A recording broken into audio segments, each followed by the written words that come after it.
Do you think Bitcoin is the currency of the future? Then why, after more than 15 years, do most people still not use it to buy everyday things? Do you think Bitcoin is decentralized, transparent, and fair?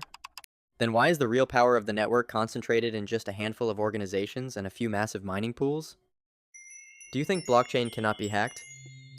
Then why, every few months, do we see another massive loss, major exchanges getting breached, and users losing their money? And the biggest question of all, if crypto is truly a financial revolution that is better for the whole world, then why has it become such fertile ground for industrial-scale scams, psychological manipulation, money laundering, and collapses that can shake the global financial market? What makes it even more unsettling is that none of this has happened just once. There is a pattern. There is a common denominator, and it keeps repeating in cycles. From the early days when Bitcoin was used on the dark corners of the internet, to multi-billion-dollar collapses like Terra Luna and FTX, and exchanges that operated like empires built on sand, crypto has become more than a story about profit. It is a story about systemic risk, moral hazard, and the price society ends up paying. So, what was crypto really created for? How does it actually operate? Who benefits? And who ultimately pays the price? In this video, I'm going straight into the dark truths that many people avoid, but the less you understand them, the more dangerous they become. The sinful origins of Bitcoin, and why this risk is systemic. If you look at Bitcoin as digital gold, it is very easy to overlook one extremely important detail. Bitcoin did not grow out of everyday payment needs. It grew out of a different demand, one that was practical and cold. It was the need to move money across borders without asking for permission, without identity checks, and without banks. And the first place where Bitcoin truly proved its real-world use case was not a supermarket or a coffee shop. It was Silk Road, an online black market that appeared in 2011 and was later shut down by the Federal Bureau of Investigation in 2013. There, Bitcoin was used as the primary payment method for illegal transactions. According to widely cited investigation records, between 2011 and 2013, Silk Road processed around 1,229,465 transactions, with an enormous volume denominated in Bitcoin. But the key point is not the number. The key point is this. From day one, Bitcoin proved that it was a value transfer system that did not require trust. And that feature cuts both ways. On one side, it represents freedom. On the other, it becomes an ideal tool for activities that exist outside the law. When an asset carries that kind of black market legacy, its risk does not lie only in its price. The real risk is that it drags it into a long-term game with governments, banks, anti-money laundering systems, and politics. You might say, Bitcoin is much more legal and mainstream now. That is true. As adoption increases, the proportion of illegal activity may decline. But the core nature, the ability to move money without identity, still attracts shadowy capital flows and cycles. And because of that, it remains under scrutiny at the systemic level. So what was Bitcoin really created for? If you want to understand why Bitcoin still struggles to fit into everyday life, you have to separate something that many people constantly mix together. A technology can be impressive, but for something to function as money in real life, it has to fulfill the basic roles of money. It has to be stable enough to serve as a medium of exchange, reliable enough to act as a store of value, and measurable enough to function as a unit of account. The problem is, at the foundational layer, Bitcoin tied itself down with the physical limits of its own protocol.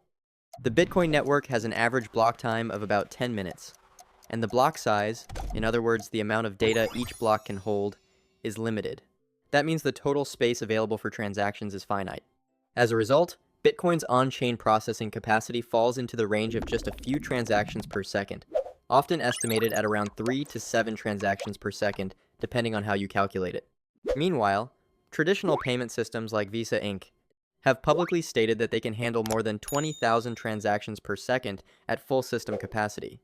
That may sound like dry statistics, but the implication is extremely expensive in meaning. A currency for everyday life cannot operate like a waiting line.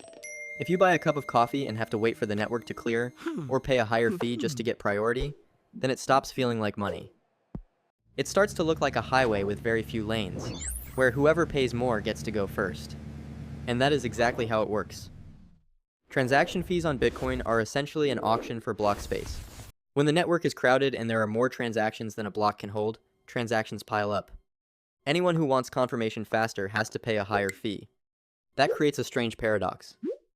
The more the market says Bitcoin will be used for payments, the more user congestion itself drives up costs and delays, making the payment experience worse. At this point, many long-time crypto users will say, just use Layer 2 like the Lightning Network. Yes, Layer 2 solutions such as Lightning Network are technically reasonable approaches, and they do make payments faster on the surface. But think about this. For a payment system to become truly mainstream, it does not just need technology. It needs simplicity, certainty, and habit. When you move payments to a second layer, you enter a new world of user experience, payment channels, liquidity management, and many things that are no longer as simple as swiping a card. And when the vast majority of users want simple, the market naturally creates intermediaries to handle things for them, to hold funds for them, and to optimize the process for them. Those intermediaries include exchanges, custodial wallets, and payment companies. The moment you rely on intermediaries, decentralization in theory starts bending in practice. So the cycle repeats. The more you try to make it mainstream, the more likely you are to create real-world points of centralization, even though on paper everyone keeps saying it is decentralized. But even if we temporarily ignore the issue of speed and fees, Bitcoin still faces another major obstacle that makes it extremely difficult to function as money: price volatility. A currency used for payments needs relative stability, at least enough so that sellers do not have to update prices every minute, and buyers do not feel instant regret right after a purchase. In academic research, many authors have pointed out that Bitcoin's volatility is extreme, far higher than that of major exchange rates, which weakens its role as a medium of exchange. In practical terms, if you price a product in Bitcoin today and tomorrow it rises by 10%, the buyer feels regret. If it drops by 10%, the seller feels regret. When both sides have strong reasons not to use it, it cannot realistically become everyday money. And precisely because it does not perform well as money to spend, Bitcoin has been pushed into the role of asset to hold. People buy it not to spend, but to expect it to appreciate. This is not just a subjective opinion. The International Monetary Fund has noted in policy documents that crypto assets are largely held with the expectation of price increases and have limited use as a medium of exchange. At this point, the true nature of the game starts to reveal itself. When something is held primarily because people expect its price to rise, the surrounding ecosystem will optimize for one single goal: stimulating that expectation. From media narratives and influencers to leverage, derivatives products, new stories, and new trends, everything revolves around speculative capital flows. And once a market is optimized for speculation, how can it realistically function as a currency for buying and selling everyday goods? From these limitations alone, it is clear that Bitcoin has drifted far from the original vision described by Satoshi Nakamoto. Have you ever asked yourself this? The very constraints that make Bitcoin so difficult, if not nearly impossible, to become practical everyday money, were they simply things Satoshi failed to foresee? Obviously not. Those were design choices from the very beginning. So was Bitcoin created to function as currency, or was it designed to become a scarce asset that lives on narrative and expectation? The answer does not seem that hard. I will let you think about it. And here I am using Bitcoin as an easy example. Out there are thousands of other crypto coins. But the mechanism that pulls in capital often looks similar: sell a story about the future, draw in the crowd, and turn the market into a full-scale speculative game. And the ones who benefit the most are likely the ones who created them. The empire built on sand of exchanges. There is a harsh truth that the crypto world often avoids. Most people in the market are not truly financially free in the pure sense. They simply switch from trusting a bank to trusting an exchange. And the very moment you deposit your money onto an exchange, you accept one cold rule: if the exchange runs into trouble, your assets can disappear as if they never existed. That is not fear-mongering. History has already answered that clearly. Quadriga CX is an example that seasoned investors only need to hear once to understand that in crypto, losing money does not always require a hack. Sometimes it only takes the person holding the keys to disappear. Quadriga CX was a major exchange in Canada, and its collapse began with a situation that sounded like a movie. Its chief executive officer, Gerald Cotton, suddenly passed away at the end of 2018. He was reportedly the only person with access to the cold wallets. The result was that tens of thousands of users were locked out, with assets worth hundreds of millions of dollars missing, according to investigation reports and media coverage. But what made Quadriga CX truly disturbing was not simply that he died and the password was lost. The real shock came from what investigators later uncovered. The Ontario Securities Commission concluded directly that the collapse stemmed from fraud. It was an old-fashioned scheme dressed up in new technology, where Cotton used fake accounts, fake balances, and traded against customers as if real funds existed. What does that mean? It means you thought you were participating in cutting-edge financial technology, but in reality you were handing your money to a company operating like a casino with almost no proper bookkeeping or internal controls. Then came FTX. If Quadriga CX still allowed people to think, maybe it was just a small exchange, maybe it was one rogue individual, FTX was the slap that woke up the entire world. FTX was once one of the largest exchanges, constantly featured in major media, valued at tens of billions of dollars, and outwardly looked professional and legitimate. But when withdrawals surged, a massive hole in its balance sheet was exposed, and the company ultimately filed for bankruptcy. What made FTX a historic lesson was not just that prices fell, it was the governance story. Customer funds were not properly segregated and were allegedly used to support risky activities behind the scenes. Reuters reported that Sam Bankman-Fried secretly used billions of dollars in customer funds to prop up Alameda Research, along with details of internal gaps and missing deposits. Later, the criminal case and verdict made things even clearer. The fraud involved roughly $8 billion United States dollars in customer funds, and he was sentenced to a lengthy prison term for his actions. By this point, you can see a deeply uncomfortable, common pattern. Crypto does not collapse only because of hacks. It collapses because trust is misplaced. When you deposit money onto an exchange, you are handing your assets to a company for safekeeping.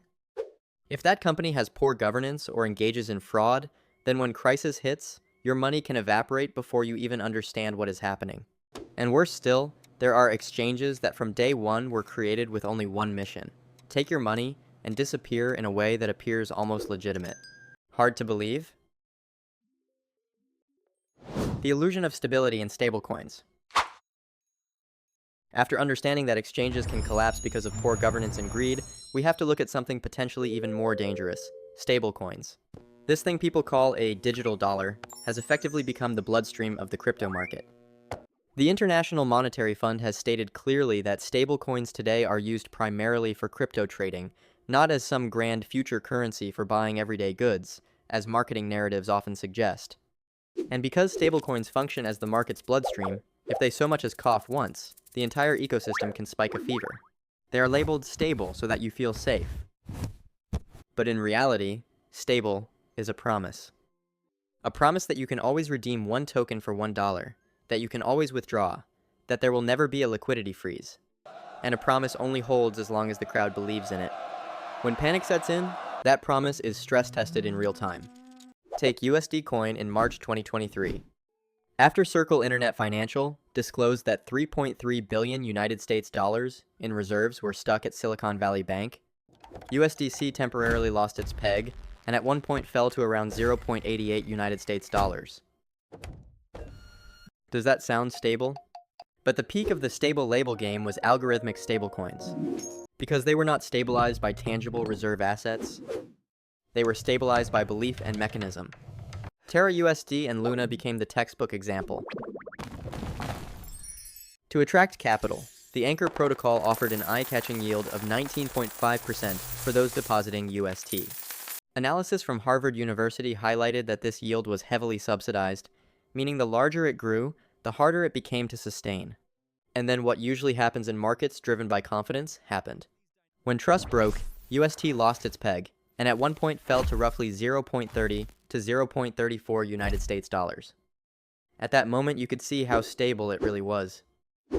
When the crowd tries to exit at the same time, the stabilizing mechanism turns into a death spiral. The more you try to defend it, the faster it collapses. The more tokens are issued, the more value evaporates. The real pain of stablecoins is not just that one project failed. It is that stablecoins sit at the core of the market's liquidity. So when a stablecoin runs into trouble, the contagion spreads through exchanges, through leveraged positions, through lending platforms, and then through crowd psychology much faster and more broadly than many people expect. The International Monetary Fund has also emphasized the financial stability risks associated with stablecoins as their scale and usage continue to expand. If this part already feels uncomfortable, the next part is even more so. Because when a market runs on belief and speed, it does not just produce speculation. It produces an entire scam industry that operates like an assembly line. The scam industry. If you still think crypto scams are just a few small groups getting lucky, I am sorry, but it is on a completely different level. It operates like an industry, because crypto gives bad actors exactly what the traditional financial system cannot fully provide. Cross-border transfers 24 hours a day, 7 days a week, extremely fast settlement, transactions that are difficult to reverse, hard to trace, and all you need is a wallet address.